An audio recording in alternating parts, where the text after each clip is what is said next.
Now we are so excited to be joined by my friend and the man who has really put Wisconsin on the map, along with the amazing teams that he's built on the ground there over the past number of cycles, the one and only Ben Wikler. Ben, thank you so much for coming on Closing Strong with us. Tara, Simon, thank you so much for having me on. This community is doing such amazing things to power the grassroots operation that's going to win this election up and down the ballot. So I'm fired up. We have 40 days to go. Holy smokes, this is it. This is it. And this is not your first rodeo. So we want to dive in. Tell us, what does it feel like on the ground in Wisconsin, the state that we know is always, always too close for my nerves, but I always have so much more faith and confidence having you and your team there. But what is it feeling like right now? So it feels intense, to put it in a single word. Our side has explosive, propulsive energy. There's hope, there's joy. There are, thousands upon thousands of people coming to every major event with our principals. We had 10,500 people here for Harris. Last Friday, we had 16,000 something in the Pfizer Forum during the Democratic convention in Chicago. We had more people in Milwaukee than they had at the Republican convention at the event for Harris and Walz. So, and then in a field in Eau Claire in Northwest Wisconsin, we had like 13,000 people right after Walz became the nominee. And those crowd sizes are just one little glimpse of what we see across the board. We've had 60,000 people in Wisconsin sign up to volunteer. That by itself is 3 times Biden's margin of victory from 2020. And we've seen surges of donations, which folks can get involved in at wisdems.org/donate. We've had so much activity and energy. And at the same time, we know that the right is seeing the same thing, and they're mobilizing and doubling down. They have a worse ground game, and ours is far superior. But they have a whole propaganda apparatus that is cranking out these far right talking points 24/7. They're spending millions of dollars a week in Wisconsin on hideous TV ads, on mailers that are crowding everyone's mailboxes. So Democrats should recognize this election in Wisconsin, in the polls, it's within the margin of error, and we know that means it's within the margin of effort. This election is winnable if we do everything in our power, and that is what we have to do. And it's so exciting. I mean, first of all, I watched some of the rally in Madison, and my favorite part was when you came out, actually. How did that feel? I mean, have you ever spoken to a crowd like that before in your career?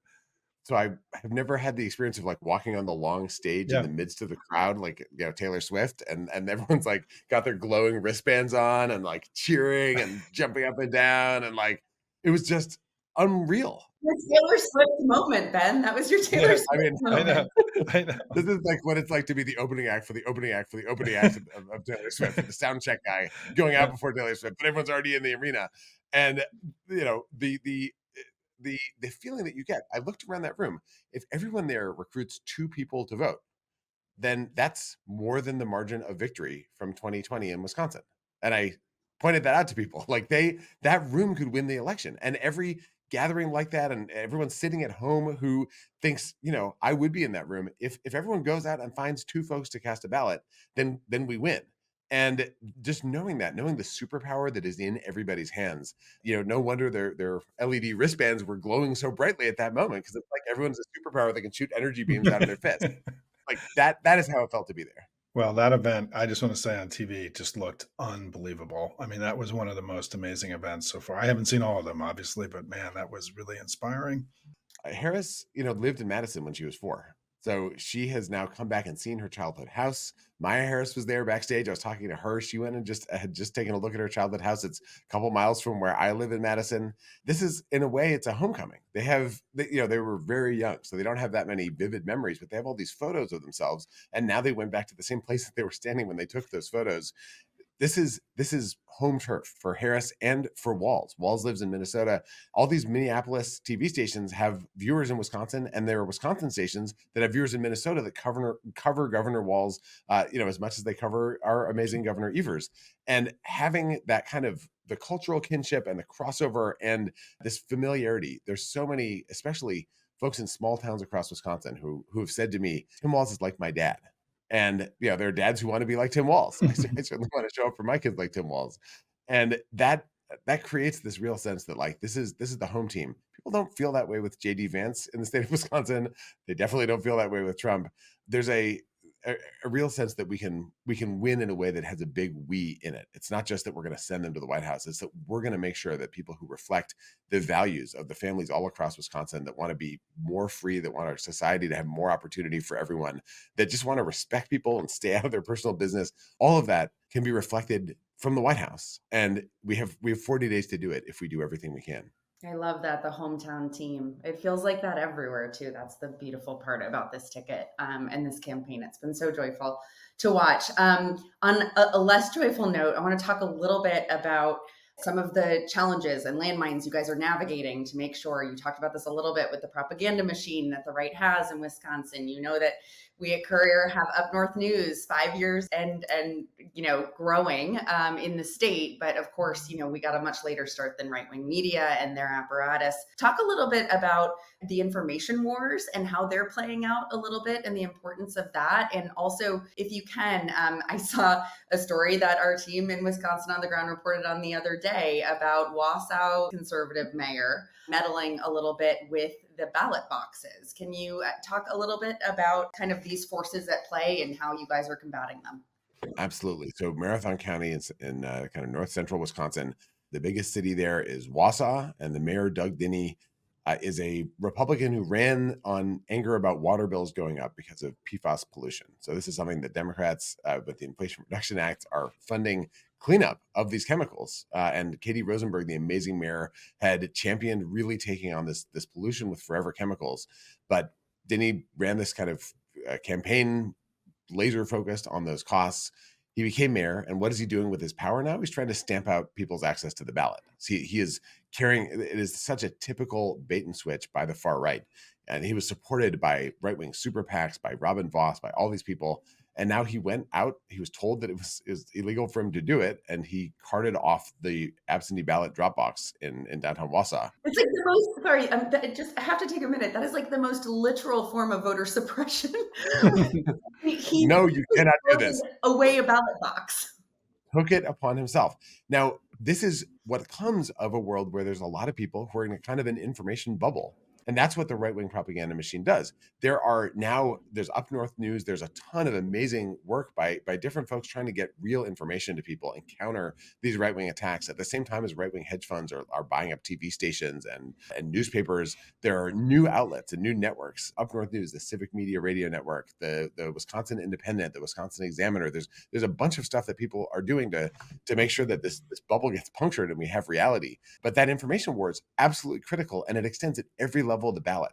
This is the first cycle for me where we've had a presidential and a statewide election for Tammy Baldwin against Eric Hovde at the same time, where we've had multiple House seats where we're fighting tooth and claw. In the 3rd congressional district, Rebecca Cook could flip that seat. She is 2 points up in a poll that was made public against Derek Van Orden, famous for screaming at teenagers, and also his presence on Capitol grounds on January 6th, 2021. We have in the 8th congressional district a pro-choice OBGYN woman, Dr. Kristen Lyerly, who is amazing. And it's a tough district in terms of the lines, but she's setting people on fire with her campaign. And then in the 1st, we have Peter Barca running against Brian Stile. Peter is just a beloved hometown hero in Kenosha and has served in Congress, in the state assembly, and the governor's cabinet, running against Paul Ryan's protege, Brian Stile, who's never seen an abortion ban he doesn't like. So we have these House races, and then we have fair maps in our state legislature, which is a generational opportunity. And those are right on a knife's edge. I mean, Wausau, that town where the drop box was carted away, that is in the tipping point district in the state assembly, in the 85th Assembly District in Wisconsin. If you look at it, it's the district most likely to make Democrats the majority party in our state assembly. Yileng Zhang is our amazing candidate there. He'd be the first Hmong state representative in Wisconsin history, and he's just a community leader for everyone in a way that has made him a beloved figure. But that could come down to, a couple hundred votes or less. And every level of the ballot, what happens in these little questions around, what propaganda people internalize from the right and how we fight back to ensure that people get access to the ballot and know the stakes in this election, it could affect the future of Wisconsin and the future of American democracy at every level of government. Well, that was pretty compelling, Ben. And I'm serious, you're doing an amazing job. And one of the things you're doing, one of the great signatures of your tenure as chair, is you've been able to pull together people in the entertainment world and famous folks. And I know you've got a major event coming up this weekend. Can you talk a little bit about that? I'm so excited about this. So Stephen Colbert is hosting a gathering of the original cast of Veep, the beloved TV show, and they're Julia Louis-Dreyfus leading the way. The whole crew is coming together to read the script from the episode where fictional Vice President Selena Mayer found out that she's going to be president of the United States. And if you've ever watched the show, the episode's called Crate. It is an episode that is hilarious, and in the fictional world of the show, big changes to history happening, and we're all experiencing these historic moments one after another here in the real world. So it's a kind of joyous, it'll be incredibly fun, joyous way to gather and celebrate a work of fiction that is so funny, but also a reminder that things can change on a dime, and we have the opportunity to make sure that all the changes to come are for the better. If you donate any amount, you can donate $1, you can donate $10,000.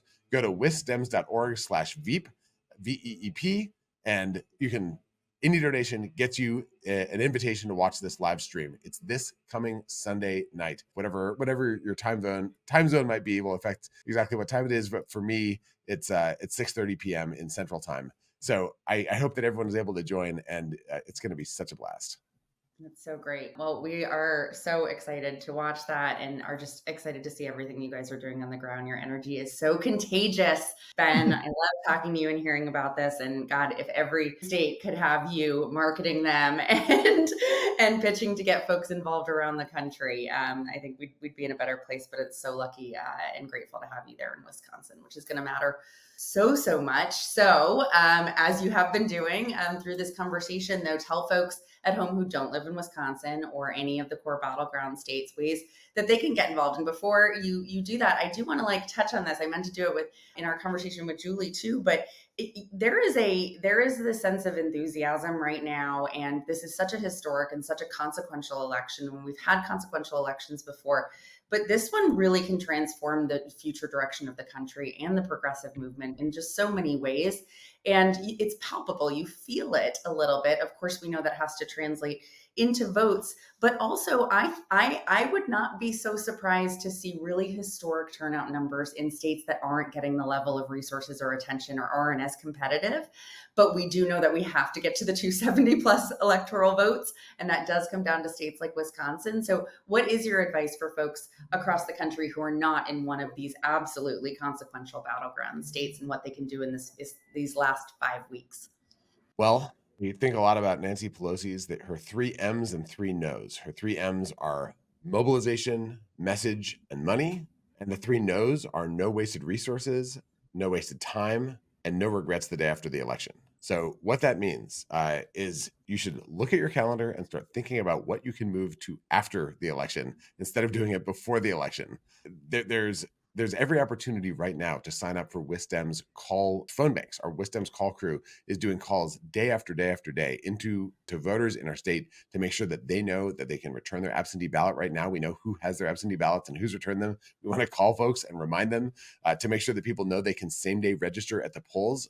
They can update their information right there at the polls if they bring the right identification and then cast a ballot. I mean, we can really have an impact with that work. You can, of course, travel to a swing state like Wisconsin if you're able to do that. You can also donate to ensure that we have the supplies and the support to increase the size of our ground game and operation. So wisdems.org/volunteer is how you sign up. Wisdems.org/donate is how you give. Wisdems.org/veep, you can give and go to the event. But that's true for each battleground state. So I want to emphasize, there are amazing chairs across the country. I know Anderson Clayton, I think, has joined you guys before in North Carolina. She's doing fantastic work. Lavora Barnes in Michigan, amazing. Liz Walters in Ohio, fighting the fight to re-elect Sherrod Brown and win state Supreme Court seats. Yoli Bejarano in Arizona. And I could go on with that list. These are great folks who are building the kinds of operations that can win close elections. So you can find your nearest swing state, get involved with the party, join the party where you are, because there are often underappreciated fights, even in bluer states and in redder states, where you can make a difference. You can break a Republican supermajority in your state legislature in Kansas and give Governor Laura Kelly a veto that is actually sustained. You can win Democratic supermajorities in Nevada and override the Republican governor's veto. That's also one state legislative seat in the state Senate that gets us there. So there are changes that can have huge ripple effects and consequences. And then, of course, House races are across the country. I do think it's worth keying into finding the underappreciated fights. Nebraska's U.S. Senate race, Dan Osborne, that is, we are up by 1 point in a race that nobody's thinking about or talking about in the most recent poll. I think across the country, look for those bright spots, but at the same time, do donate and volunteer in the place in the I'd say Wisconsin, Michigan, Pennsylvania is the biggest, clearest path to ensuring that we lock Trump out of the White House and end his political career. We just have to win this election, and if we do that and we win the Senate and the U.S. House majorities, the sky's the limit for the kind of progress, the responsiveness to public calls for change that become possible. And I will just end with this.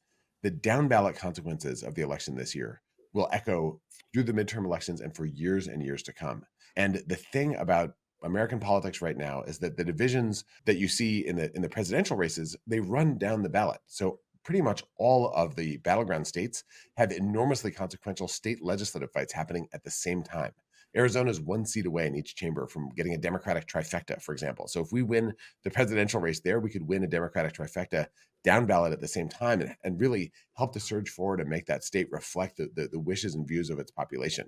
In Wisconsin, we've talked about these fair maps. In Michigan, we have to hold the trifecta. Pennsylvania, 3 state Senate seats, we get a trifecta. Those unseen, undiscussed races affect people's lives for the next generation. So fill out your whole ballot and get involved in these races up and down the ticket. Work with the parties to do the work that affects every race that people are going to see when they walk into their polling place. And if we do all that, this year will become a momentous celebration of the promise of democracy. Instead of the year we're worried about it collapsing, it can become the year when we celebrate its revival. Ben, you're amazing. I'm so glad to be on your team. It was fun to be out there with you a few months ago. It was great to see you in person. Love having you here. I know. I mean, that Great. was it. That's how we close strong. You just laid out the whole map and the whole. I know. You did great. Ballot. Ben, thank you for everything that you do and the contagious energy and hard work that has a ripple effect across all of the states. It's such an honor to get to spend time with you. We are just sending you all of the good vibes to Wisconsin. Bring it home, brother. Thank you. Team effort. Let's go, team.